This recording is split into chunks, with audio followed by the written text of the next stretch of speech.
Decision 1 then from 2019, let's just do it. So bin packing first. First bin we'll just get out has to have a 2.1 in it. You're allowed to go up to 5, so 1.7 fits in. That's 3.8 in total, which means we can put some more in, but not a 3, so that goes in the second bin. 1.9, you can only put another 1.2 in here, so 1.9 is going to go in there. That basically fills us up, so bin 3 is going to have the 3.2. The 1.2 does fit in here, as we said, that takes us exactly to 5. The 3.3 is not going to fit in any of these currently, so that goes there. The 1.4 I think is going to fit in here. The 1.5 I think therefore has to fit here, and the 0.2 I think can just about squeeze into there as well, and we get that. We're going to do a quick sort then on this list here. So choose the pivot, do the medianth number, and then just go up to the top one if you need to. So write down all the numbers in order that are bigger than this. Well, that's actually all of them except for this one, so this just gets second to last, which puts it in the right place. That's kind of what quicksort does. It takes the pivot and puts it in the right place. Now we're going to pivot from the left and the right of the one in the right place. So pivot from here, that's the median of these lot. Write down every number bigger than this, which is just this one, and then all the other ones you just have to write out in the same order they are in. This, you can do a pivot, but it just ends up being the same place. Pivot from here now, likewise this one just is going to be in the same place like that one was. Pivot from here, so write down the ones bigger than this, which are this, this, and that's it. So then you write this, this, and this, again keeping the rest in the same order. Pivot from here, in between these two underlines, that swaps those. Pivot from here, that's going to swap those, and we end up with the correct order, which we can just write out. This is kind of interesting. So usually in these questions, people just do this number, and I say people, including myself, just do this number divided by this number to get kind of a scale factor, and then just put it into the order formula, which works a lot of the time. It works for n squared and n cubed, those kind of orders. It doesn't work for this, and it doesn't work for this because when you put in n log n, and then put in a different number, and divide them, you don't just get the two numbers divided. Like, for example, when you're doing n squared, if you do n over m, all squared, that's the same as n squared over m squared. But that's not true for this thing here, because logs don't divide like that. So you need to go back to it's in the book, do the original formula for this kind of question, which is just the time, times by the function with this number in it, divided by the function with that number in it. And don't just divide the numbers, because in this case, the logs don't divide. Like log of this divided by log of that isn't log of this over that, so you just can't do that. So you use this formula instead. You can just always use this formula though. You can just never do it the lazy way, and that way you'll always remember. So even if you just see an n squared here, just do this squared over this squared, which feels extra because obviously there's a shortcut there, but it helps you do it right every time if you have a question like this. Anyway, that's the correct answer. Question number 2 is dijkstras. So we'll start with a 1, 0. We'll go 38, 75, 42. The shortest is 38, so that'll be the 2 with 38. Add 15, add 42. The shortest now is 42, so we'll go here with a 3, 42. Add 20, add 39, add 12. The next shortest is this one, so that'll be 4 and 53. Add 10, add 17. The next shortest is this 54 here, so that'll be our fifth with 54. Add 7, adds 23, add 14. We get these. The next shortest is this 61. No, it's not. Yes, it is. This 61. So that'll be our sixth. This is kind of the point of dijkstras, right? Is it finds the fastest route to C isn't just doing this. It's actually just doing all of this, which is not that easy to find on your own, particularly for big graphs. Anyway, the next shortest after this, there's nowhere to go from C. So the next shortest after this, I believe that we haven't been to, is the 68. So that'll be 7, 68. Add 10, sorry, add 6, we get these numbers. Next shortest is 74, it looks like, so that'll be our 8th with 74. And lastly will be 9 with 78. Our route from A to D, now it doesn't record the route very easily, so you just have to work backwards. But I think what we did is we went from here down to here, and then the 68 came from this 54, I think, so that's G. The 54 came from, I think, where did it come from? This F, taking away 12, and then we went to A. So it should be A, F, G, J, D. Length, of course, is 78. On a particular day, we need to check every single corridor. He wants to traverse each corridor at least once, starting at B, finishing at G. So when you're trying to make a path going along every edge, this is that Eulerian idea, isn't it? You want even, the nodes that are odd are the key odds here, the key nodes here. So A is an odd node because it has 3 edges, so is C, so is E, so is B, and I think there's G, the other one, and H as well, actually. Now, it's telling you you're starting at B and G, so the remaining odd nodes are those ones there. I probably should have filled this in, but I just put it in there, so that's fine. The remaining odd nodes are here. So we just need to combine those in such a way. So essentially we're going to have to repeat journeys because there's no way to get to C, sorry, like for example, if you're trying to do these 3 routes and get to A, you can maybe come in here, but then leave and then come in here, and you're going to have to do one of those again, right? If you're doing this, like, yeah, you're going to have to do something again. So, okay, which do we repeat? Well, we could do the A and C routes and then the E and H route repeated. You'll be used to this. You must have practiced this a few times, I think. Now, just be really careful to look in the table properly. A to C actually comes from here. So A to anywhere, the Dijkstras algorithm has told us. So A to C is 61. E to H, just be very careful. Look at the thing. What's the fastest way from E to H? Well, actually, it's this, then this, right? 17 plus 6 is 23. So don't just do the laziest thing. That's a path of 84. So what I'm saying is to go through every single path here, starting at B and G, you're going to have to repeat the route from A to C and the route from E to H just to get rid of the extra odd nodes. And so you're going to have to do a route of 370 plus 84. But of course, you might be able to do better by repeating A to E and C to H instead. Of course, A to E we could find from our table here. C to H, just look really carefully, what's the shortest one you can find. It's very tempting to say that it's 30 here, but actually it looks like there's a better option that I found, and I'm going to frantically search for again. There it is, 7, 14, and 6 is slightly faster. That's 80, and then lastly A and H and C and E. A and H we can just get from the table one more time. C and E is going to be, looks like 17 is the most efficient way of doing that. And so these are the smallest distances we can repeat, so we'll just do 80 plus this that should be an 80, of course, not an 83. That's a mistype. Oh well, that's not a mistype, so I don't know what I was doing. I had in my head 80 and then just typed something ridiculous. So then do AB, and then the ones we have to repeat twice, just take this journey here. Now AE, we decided the fastest way to get from A to E is to go via B, so this, then this. So that's repeating those 2 tracks twice.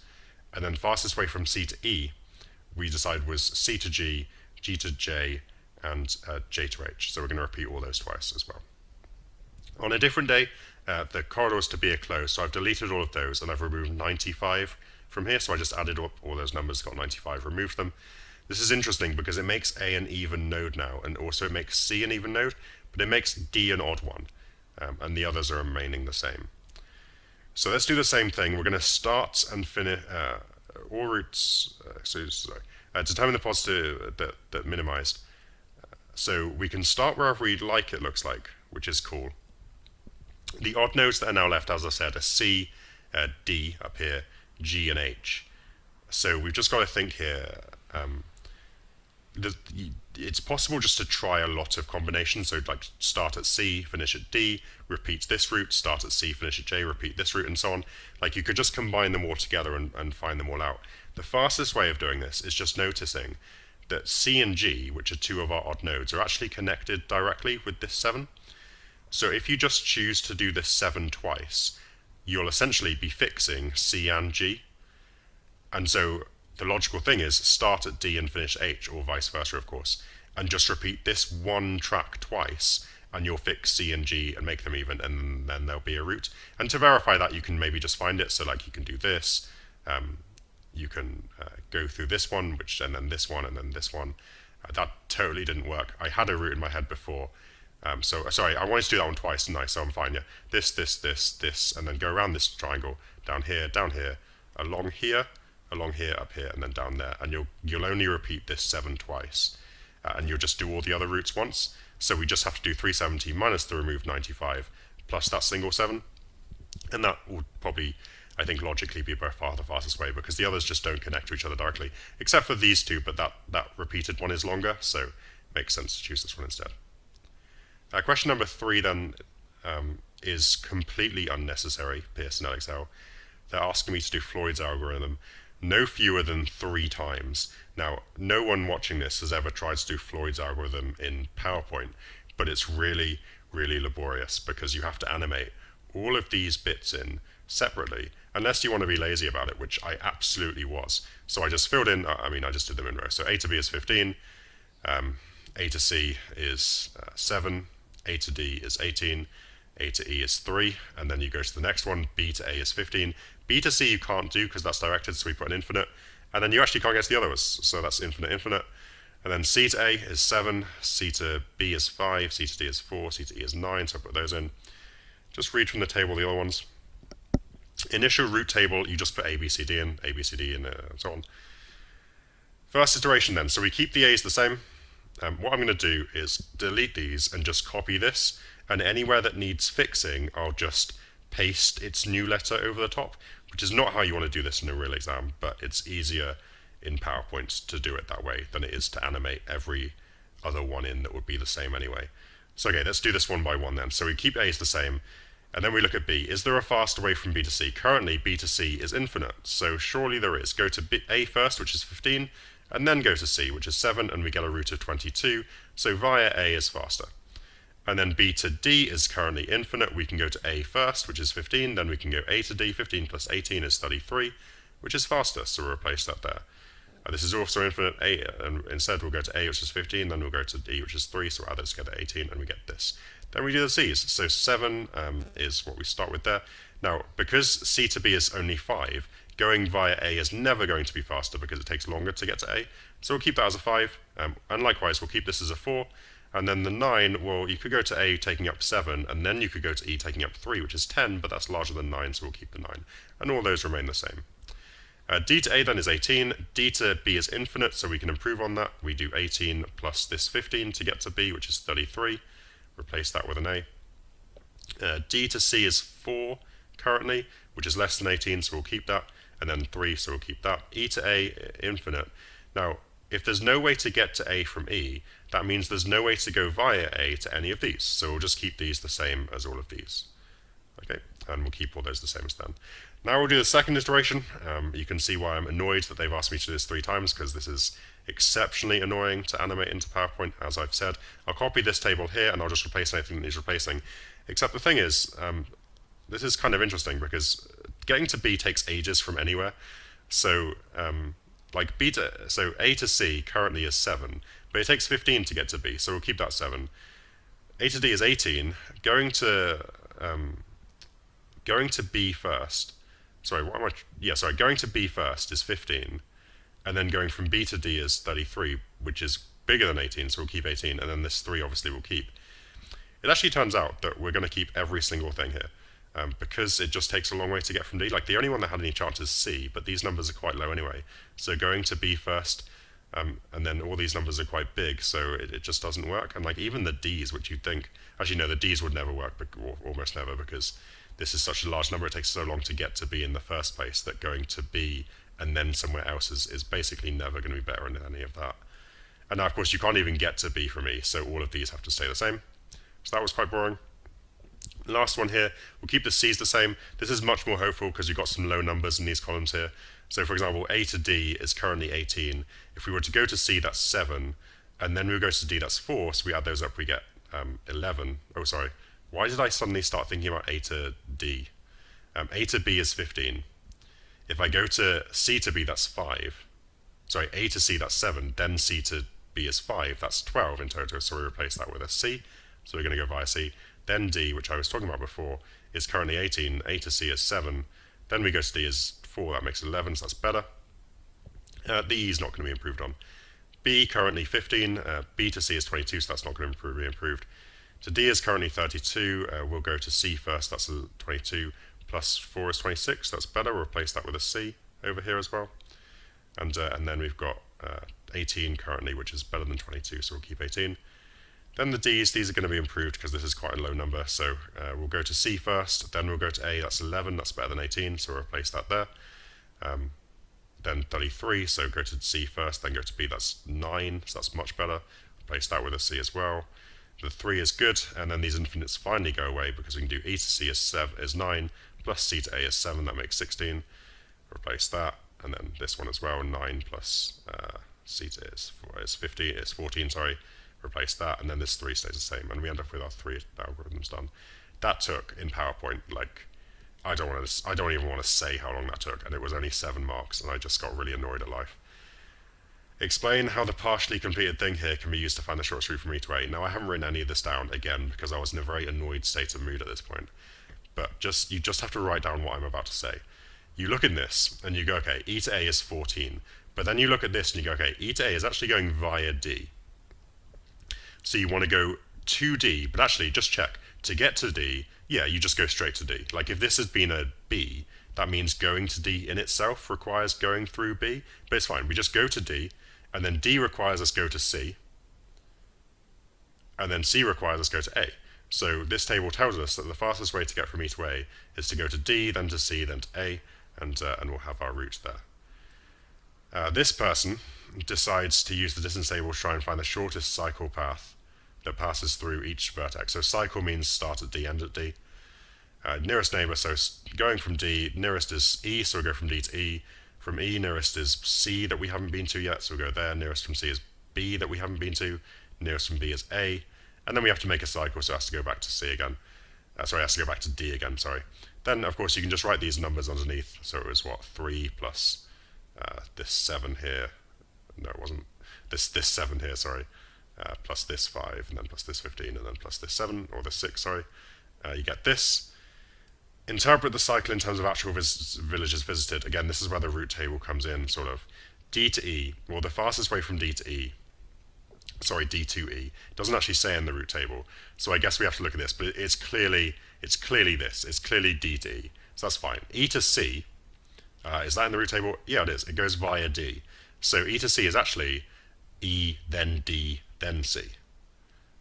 And D does go straight to C, so that's good. So that goes E, then D, then C. Then we have C to B. So we'll just check the table. C to B just goes directly from C to B. B to A just goes directly from B to A. And then A to D again doesn't actually say in the table, so let's just look up here maybe. A to D, not the fastest way to just go to D. Fastest way would be to go to E, then to D, which is what I've said here. Prove that the cycle is not optimal. I interpreted this question as just find a path better than 36. And it's not that hard to do. I just went from D up here, then I just round around in a circle and back to D again, and I found this route, which is that one there, D to C, to B to A, to E to D, and I just found a slightly better one, so it's not optimal. Question 4 is about critical path analysis, so we'll start by wanting to fill these in. So you can make a start, like you can put the 8, the 6, and the 7 here. Get a bit stuck because of this X here, but it tells you some information here that the total float is 7. Now the total float, the formula for that, is late finishing time minus time taken minus early start time is the float. So I interpreted these 2 marks as me just having to write that formula down and then solve it, which gives me x is 11. So I can replace that with 11, which tells me that this bit there is going to get me to 18. Of course, when you're doing this, now that we've got some more complicated stuff to do, we want to choose the last hour possible to put in these top things here. So for example, this one has to be 19 because it's the only way to get there. But this one here could be 8 plus 5 for 13, or it could be 8 plus 8 for 16, or it could be 7 plus 10 for 17, or it could be 18 plus 0 for 18, or it could be 19 plus 6 for 25. And you want to choose the last one, the highest one, which is going to be the 25. Here there's only one way to get to it, so that would just be 25. Here there's a few ways. You could do 19 plus 4, which is 23, 25 plus 7, which is 32, or this plus this, which is less, so we'll go with 32. And that's that done. Now we want to go put in a 32 here as well, and then we want to work backwards. And this time we're going to choose the minimum number possible. This is just a 0 here, so that just gets you a 32 here. And then we take away 6 to get a 26. But again, we're thinking about minimums here. This is probably animated in far too early, so apologies. Let's just ignore that for a second. I didn't mean to animate that in as early as that came in. 32 minus 7 is going to give us 25, and that's the only way to get here, going backwards through an arrow, so that'll be 25. And then 25 minus 6 is this 19, and so that's why that's there, because it's lower than 32 minus 4 or 32 minus 6. That's the 19 there. This 25 is not, 32 minus 6 is 26, but this is 25 because 25 minus 0 is less than that. And then, of course, we can do 25 minus 11, which is 14. Remember, x is 11. Or 25 minus 10, which is 15, but 14 is lower, so we'll go with a 14. And then here, 25 minus 8 gives us 17. Yeah, sure. My maths was a bit confused there in my head. 25 minus 5 is 20, or 19 minus 11, much lower, is 8. And that will be our full thing. So that's all done. Each activity requires 1 worker, and we want to complete everything in the shortest possible time. Calculate a lower bound. So add up all the time it takes to do all the tasks, which eventually gets you this. Make sure you don't miss one. And then do 95 divided by 32 for this. And then round up, so the minimum number is 3, but this is so close to 3 that it's very unlikely we're actually going to be able to get it done in 3. Now we have this table to fill in. This is not a Gantt diagram or a cascade diagram. This is just a schedule the activities diagram. So what we want to do is start off the same as a Gantt diagram. You just fix in all the critical activities, which I think is this one, and this one, and this one, and this one. So let's just make one worker do all of those and just get us there in time. You don't always do that, but I always at least start there, and if it really doesn't work, I'll try something else, but I think always just start there is a good idea. Now, of course, B and C can start with worker 2 and 3, or actually I just gave them to worker 2, because C has such a long float time that I just decided to make him do it after he'd done task B. Fine, okay. Now, the thing gets a bit confusing here. We can start F after A and B are done, so F is startable now, so that's probably what I did next with worker 2. And again, has such a long float time that I'm not worried about just giving it to worker 2. We can do G after C is done, and now G also has to finish before hour 25, so I think I have to give that to worker 3. But also job E needs doing at some point. It can start doing as soon as A is done, so I've given that to worker 3 there. Then I gave G to them afterwards. That finishes at 23, which is in time, so that's good. H still needs scheduling. It can get done after C, so I think I probably gave that to the next worker. I did, starting as soon as C is done, and finishing here, which is just about in time. And then I think all we've got left are these ones at the very end. So I can get done just as soon as D is, so I can presumably be done by him, finishes on well within time, so that's fine. We've still got J to organize, which I presume can just be done here. Yeah, that looks good. And then we've just got, the last one is M, I think, which I think you can just do straight after H and finish in time. And I think that'll be one way of doing that, and I think that works. Good. Next one, this is just a mess. It took a few drawings for me to get this right, I think. A, B, and C starting from the same point. D uses A, so I'll do that. Now I've noticed that a task down here, in fact a few of them, use B and D. So when I draw D coming out of A, I'm going to connect it up to B so that I can then draw stuff coming from D and B, because that's what these, including F, do. Now C just goes E just goes from C, so I can do that there. And nothing seems very reliant on E aside from this one, so that's fine. G just relies on A. Now, I've put a dummy in here straight away because F uses B, C, and D, so I need to dummy C up to here and then do an F from there. So that's fine. G just uses A, so I'll just draw that coming out here. In fact, I started going down here. H just uses B, C, and D as well, so I decided at the same time as doing F to do H. And now K uses E and H, so let's do that one next. And this, I think, is my finishing point, so I just put that up where F finished as well. Now we'll deal with the top side. G comes from A. And now there's this mess of I and J, which use all of them. B, C, D, and G. So let's dummy up to G. And then let's put I and J coming out of those. Now, I can't put I and J on, this is my ending point. I can't put I and J together on the same line. They all have to be in different places. So I have to dummy J down there somewhere and then to the end point. And I think that's an acceptable picture. At least I was happy with it. State the critical path. Well, if every job takes the same length, we're just looking for the path with the most jobs on it. And I think we can find a path A, D, H, K that has 4 jobs in it. So that will be the most one. And I think that's the only path you can find with 4 full jobs on it. So yeah, that's good. Question number 6. 6 and 7 are both linear programming questions. This question, I think whenever you see the simplex problem question, the simplex algorithm, you just sigh and pray that they haven't actually asked you to do an iteration of it, and they haven't here, so that's really kind of them. So what we're going to do is we just need to say, why can't simplex algorithm be used? Well, you've got greater than or equal to variables, and simplex algorithm, unless it's 2-step or unless it's big M method, can't deal with that. So that's that.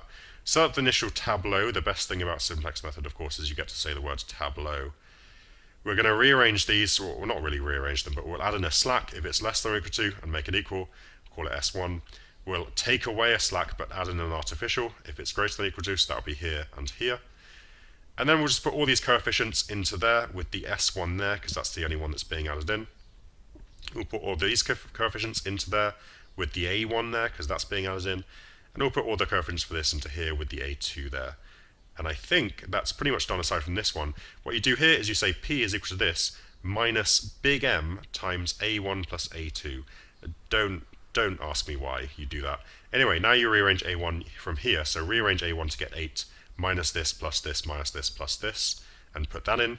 And then you rearrange A2 to get 15 minus this plus this, or sorry, minus this plus this, you get this. And then you expand out, you rearrange, you eventually end up with that. And you just fill in all those coefficients into here, except you, just like with normal simplex method, you need to have everything except for the constant over here on one side. So we need to move all of these other things over to the other side, which makes that a negative, that a negative, that a negative, that a positive, that a positive, and then when we fill it in, we can maybe make it look a bit like this. So okay, that's our tableau filled in. Then it does the iteration for you, which is so kind. State the value of the variable, of each variable. So what we do is, if the variable appears here, then it has value these, so that's the first three. If the variable doesn't appear here, which is x doesn't appear, z doesn't appear, s2, s3, and a2 don't appear, those are all zeros. So if it appears in this row, or in this column I should say, then it's equal to this, respectively. If it's not here, but it's something else up here, then they're all zeros. Explain why the solution given is not feasible, because one of the artificials is not 0. For feasible solutions, you need to get the artificials to 0, which they've got one of them, but not both. Taking the most negative entry. Now, the most negative entry here, this one's negative, clearly, and so is this one. But because m is a big boy, and because this is being times by 1.5, as opposed to this one, which is just being times by 1, this is going to be more negative. So we'll pivot from this bit here. We'll do this divided by this, which is that. We'll do this divided by this, which is that. And we'll do this divided by this, which is that. This is the smallest one, so we'll pivot from this point here. And again, you just need to say some of the stuff that I've just said out loud. You just need to write it down, and you'll have the entire question done. Last one is another linear programming, but it's about graph. The first 6 marks are just for knowing year 8 maths. Well, actually, no, the first 2 marks, I mean, so x plus y greater than or equal to 60. That's pretty straightforward. This is not the easiest thing to break down. All I said was, just imagine you're buying 80 digital and 20 analog. Essentially, if you just times the analog by 4, you need to be bigger than or equal to the digital, and the analog x, so I think 4x needs to be bigger than or equal to y, or of course y less than or equal to 4x. So that's kind of how I rationalize that in my head. So we have these two, and we have these two. It's asking us to draw them all on the graph, so this is clearly just a diagonal from 60 to 60. Fine. This is and we want to be above that, by the way. We want to be above that, which I probably should have drawn, but I can't be bothered. Y less 3 to 4x is just obviously gradient 4 from the origin, so up 80 across 20 will do there, so it goes to there and it goes up.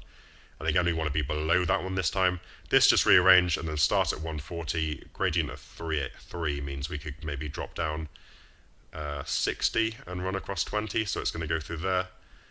And then here, rearrange that, start at 20, gradient a quarter means you go down 20 and go across 80, so it goes all the way to there. And now I sat here for a solid few minutes convinced that I had gotten year 8 maths wrong, but the feasible region is below this, above this, above this, above this, so it's all of that, and that just felt so wrong. Why didn't they just put a nice one in the middle of some lines, like what you're doing? Anyway, determine the number of each type of watch the show. So analogs cost 5 times the cost of a digital. Now, we know that the most efficient thing to do in a feasible region is on one of the vertices of the region, so either here, here, here, or here. So let's just test each one. This is 2080. And now that means that what we're going to do is we're going to do 20 lots of however many x's we buy plus 80 lots of y. But what this has told you here is that analogs are worth 5 times the cost of digital. So x, which is the analog, the number of analogs, we can replace with 5y. Because for every x that you buy, it's equivalent to buying 5 y's. So then we can sort out this and say the total cost would be 180y. And we can do the same with this point, which is clearly at 4020. We'll put that in, and we'll get this, which is bigger, so it's more efficient to do this point here. And then we'll test this point. Now this, you actually need to set a couple of lines equal to each other. I think it's this one and this one, which you can do. I actually later read the mark scheme and saw that I should have done this with fractions. Apparently you lose marks if you don't do it, which I think is harsh, because at no point does it say that you have to do that. But yeah, I couldn't be bothered to change it. Just write these as fractions and then put them into here as fractions and then sort this out as fractions. It doesn't really obviously make a difference because this is so much bigger than that is. And then this last one is 80, which clearly just ends up being this, which is way too big. So this will be the this will be the one to do. You want to buy 20 digitals, no, sorry, 20 analogs and 80 digitals is what you want to do. The total cost is that, which just means that this is equal to that. And this is why testing the points is much more efficient than doing the set square line garbage that people sometimes teach, is just because these 3 marks I'm just going to get for doing this divided by 180. And then, of course, just doing 5 times this, because analogs are worth 5 times as much, so 5 times that gives me that. And I have it done. So maybe, I mean, the trade-off is, of course, you do slightly more work here, but sure. That'll be the whole thing. That's the whole video. Thanks for watching.